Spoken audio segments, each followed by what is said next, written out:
Mga paps, mga katek, meron tayong repair dito na Pinsonic 32 inch. Ang issue nito ay sinashort nyo yan, yung diode na yan, so may pupuntang backlight, naka-high voltage, naka-high output siya, high voltage output sa secondary.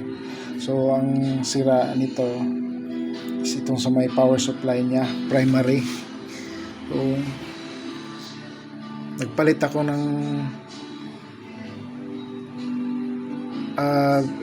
pinaanohan ko siya, nilagyan ko ng 4 wires, nag-convert ako ng 4 wires. Yan, madali lang naman gawin to kasi nag-high voltage. Itong sa may positive dito mo ilagay sa may DC, sa may niya, regulator niya. Tapos yung negative niya dito sa may, siyempre sa negative ng capacitor. Tapos kung gusto mong hindi na gamitin yung feedback niya, yung output nito is ilalagay mo dito sa capacitor ng 12 volts.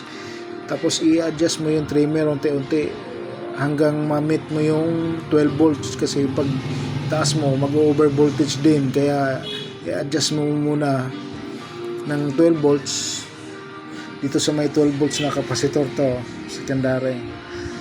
Huwag dito sa high voltage, dito sa 12 volts.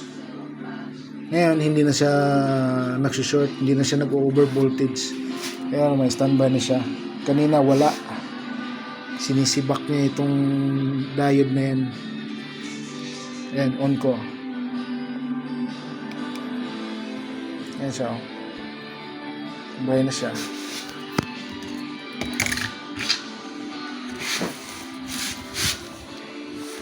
Ayan, so ayan mga katek, ganito na pag-convert ng 4 wires.